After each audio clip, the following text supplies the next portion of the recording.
Simbang Gabi. Ang Simbang Gabi ay isang kinaugaliang pagdaraos ng Santa Misa sa Pilipinas tuwing panahon ng Kapaskuhan.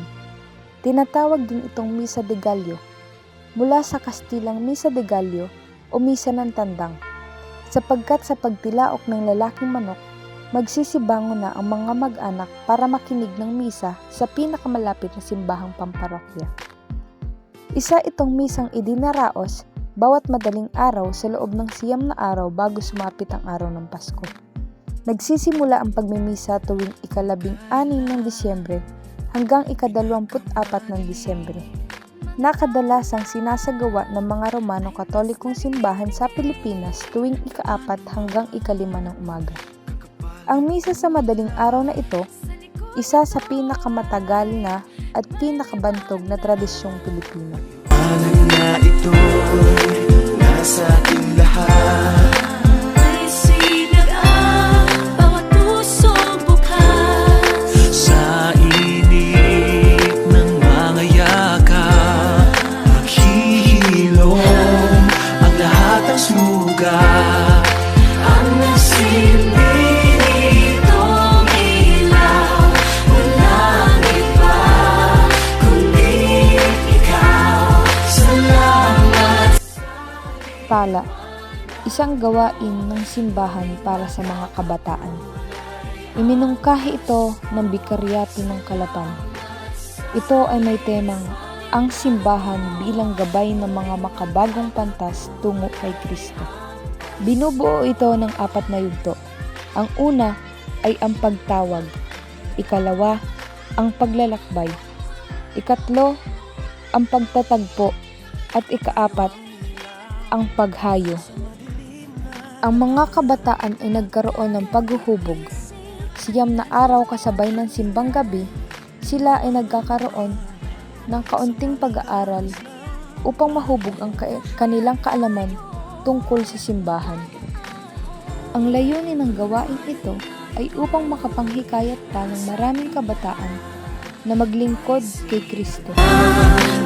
Pusong lukas sa init ng mga yakap, maghihilom ang lahat ng sugat. Ang nasilbi nitong ilaw, walang iba kundi ikaw. Salamat sa liwanag mo, muling magkakakulay ang Pasko. Caroling.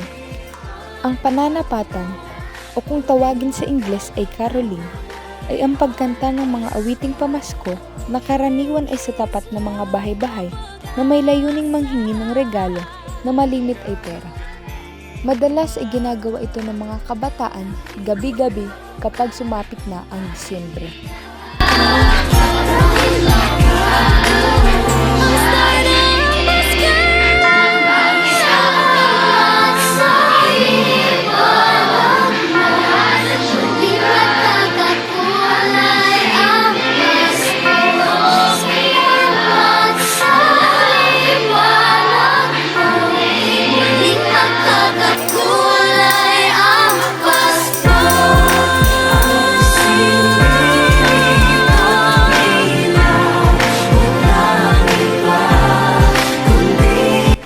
Panunuluyan.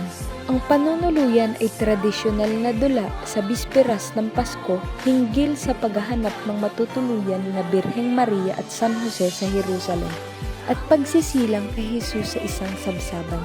Mula ito sa kulturang Espanyol, partikular mula sa bansang Mexico. Naposadas, isang tradisyong ng pagdiriwang sa ginawang paghahanap ng mag-asawa ng posada o taberna na matutuluyan.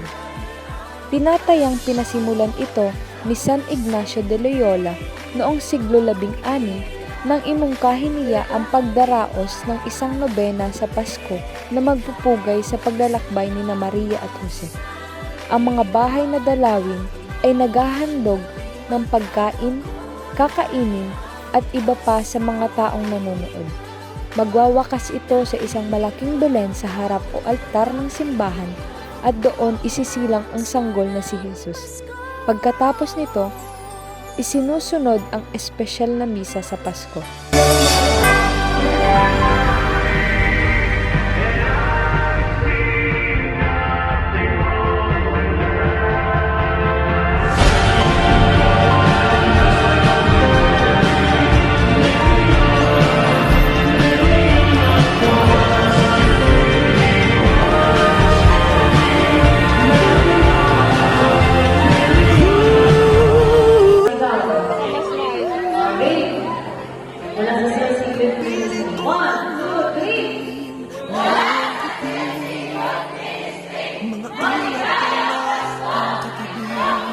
Ngunit hindi nag-iisa, pagkat ikaw ay nandito na.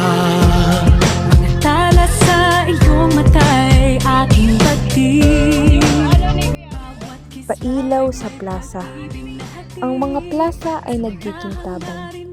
Gabi-gabing dinarayo ng pamilya sa bayan. Kapag nakita natin ito ay hudyat na ng Kapaskuhan. Nalalapit na ang kanyang pagsilang. Nakagawian na ng mga Pilipino na magkaroon ng gawain kung saan ang mga parke sa bawat bayan ay nagkakaroon ng dekorasyon upang bisitahin ng mga magbabarkada, magkarelasyon o pamilya. Ang liwanag mo't ikaw ang pagmamahal, pinagpala na may kapal ngayong